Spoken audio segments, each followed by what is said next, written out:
Hello and welcome everyone to the daily news analysis of 19th of January 2024। तो आज के important articles one by one discuss करते हैं। पहला जो आर्टिकल है, India domestic air passenger traffic set to touch 300 million by 2030। Then smaller citizen crafting a new phase in India UK defence ties, how satellites track the weather. India says it hopes to resolve issues of troops in Maldives. GM crop will make edible oil cheaper. Then last one is Bangladesh minister to visit India.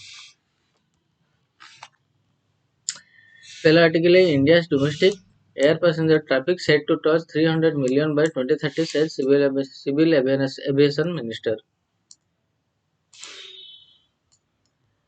India's domestic air passenger traffic is expected to touch 300 million by 2030, an almost twofold rise from the 153 million in 2023. Civil Aviation Minister Jyotiraditya Scindia told the Wings India 2024 conference and exhibition that got underway in Hyderabad on Thursday. The country, however, would still remain one of the most under-penetrated markets among the top 20 globally, moving up from the existing 3 to 4% to 10 to 15% by end of the decade. Given the growth potential of the civil aviation sector, India has set out on a course of creating capacities, removing bottlenecks, and simplifying procedures. He said, "Our resolve is not to be regulatory in nature but to facilitative." He asserted, adding, "The goal is to support a 20 trillion economy by 2047, seeking to highlight the pace of the development since the Bharatiya Janata Party government led by Prime Minister Narendra Modi came to power in 2014. Mr. Scindia said compared to 74 airports in the preceding 64 years, the government has either modernized or added 75 airports, waterdromes, and heliports in the last 10 years, besides bringing more cities, especially Tier 2 and Tier 3, on the aviation map. The emphasis has also been on creating more capacities in the metropolitan cities since they are key to functioning of the hub and spoke model. The thought port of six metros in the country will move up from 261 million passengers to 420 million in next 4 years, with addition of a greenfield airport is in Navi Mumbai and Jewar near Delhi. One of the aspects that make India an attractive civil aviation market is the potential to revamp of the fleet. The fleet size, which rose from 400 to more than 700, is set to move upwards of 2000 in the next decade. That India has become the largest purchaser of aircraft in the world after the US and China. He said the air traffic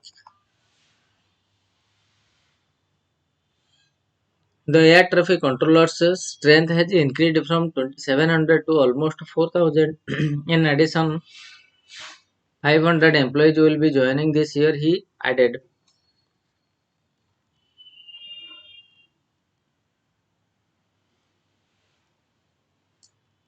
The next one is smaller citizen. The pandemic was difficult for India's youngest citizen, the children, but light now.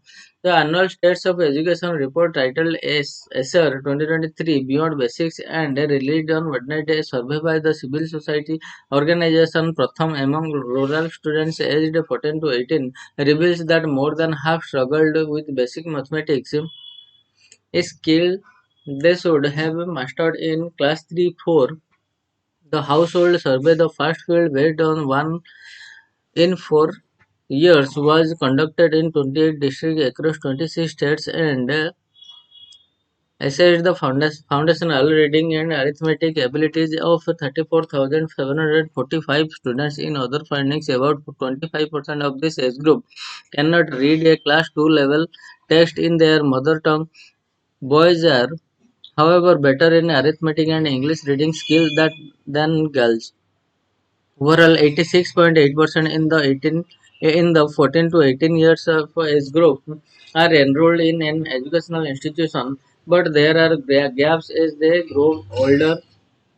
While 3.9% of the 14-year-old are not in school, the figure climbs to 32.6% for 18 years old. Also for class 11 and higher, most students opt for humanities while girls are less likely to be enrolled in the science stream 28.1% compared with boys 36.3%. Only 5.6% have opted for vocational training or other related courses. The proportion of China children opting for private tuition nationwide went up from 25% in 2018 to 30% in 2022. Close to 90% of the youngsters surveyed have a smartphone and know how to use it, though many on a way of online safety settings. The trend, especially the lag in readings and solving simple arithmetic, give an inkling of what else the education system and the corrective measures required. The National Education Policy 2020 says the top priority is to achieve universal foundational literacy and numeracy in the primary school by 2025. The report says all states have made a major push in foundational literacy and numeracy under the Nipun Bharat mission, but the numbers shows that in a diverse and vast country such as India, there is a lot of catching up to do.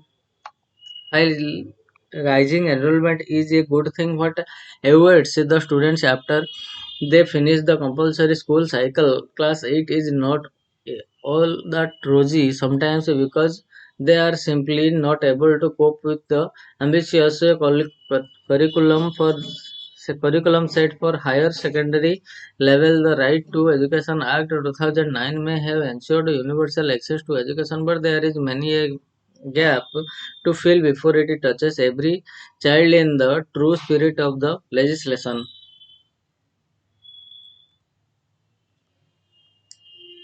The next one is crafting a new phase in India UK defense ties. Defense Minister Rajnath Singh's recent visit to the United Kingdom came after a hiatus of 22 years. Opportunities have grown significantly in the past few years as opposed to 2 decades ago. The growth of Chinese military power and in particular its expansion in the Indian Ocean, which threatens India, and also sea lines of communications SLOCs on which the UK depends, have given the British an opportunity to reorient their strategic priorities. The Indian Navy has several capacity related needs to make up for the shortfalls of the faces vis-a-vis the People Liberation Army Navy plan. Securing key technology has been an integral part of Mr. Singh's visit to the UK. The UK is in a position to help redress the Indian Navy's technological gap against the Chinese.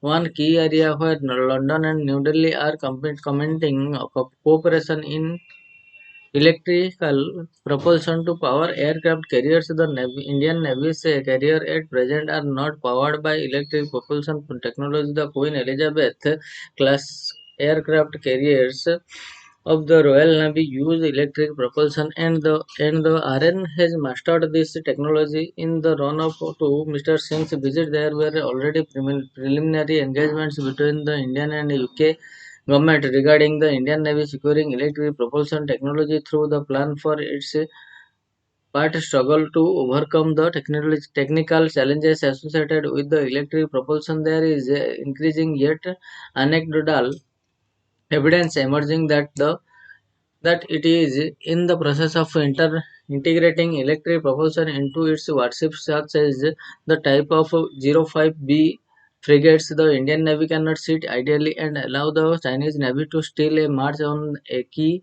piece of the maritime technology for its advanced surface combatment. In the future, the advantage of using electric propulsion is that warship integrated with this capability produce a low aquosity signature by removing the link between the principal mover and propulsion. There is also the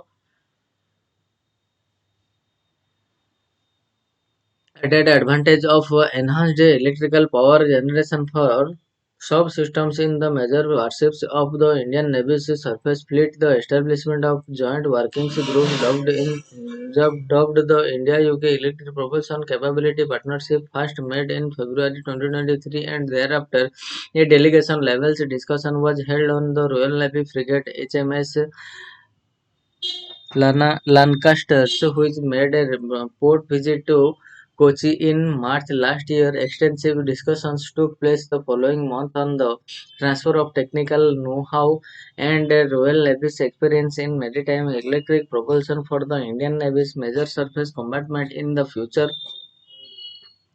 In November 2023, the India-UK Electric Propulsion Capability Partnership again met to discuss the possibility of Indian Navy's future warships to be integrated with electric propulsion technology. The British have agreed to train, equip, and help establish the infrastructure necessary to develop an electric propulsion system. Initially, the technology is expected to be tested on landing platforms, dock, and thereafter on surface vessels such as guided missile destroyer belonging to the next generation with the displacement of over 6,000 tons. While there are considerable opportunities in the India-UK defence relationships, challenges remain. A key challenge related to legacy issues, especially in London's efforts to balance its ties between India and Pakistan. Successive UK governments have simultaneously supplied India and Pakistan with weapons or curbed weapons export, leaving many in India frustrated with British motives and objectives in the subcontinent. Some issues surrounding Khalistani and Sikh separatism will cloud the relationship, but in today's strategic realities have shifted with the emergence of the People's Republic of China (PRS) as a major naval power whose development in the Indian Ocean region are expanding rapidly, creating a very strong rationale for forging closer defense ties between the UK and the India. Several joint military exercises have already taken place between the two countries with deeper defense industrial cooperation on the anvil, and during Mr. Singh's visit the British official declared that they will be deployed a littoral response group, a specialized ambitious warfare group in 2024 and carrier strike group in the 2025 to train and increase interoperability with the Indian Navy.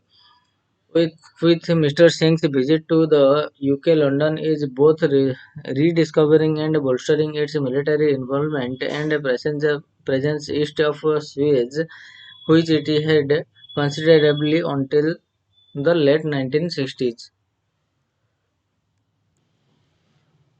So friends, this is all for today, and we will meet from tomorrow onwards with new news articles from the Hindu newspaper which are relevant from UPSC perspective. So till then, keep studying and thanks a lot.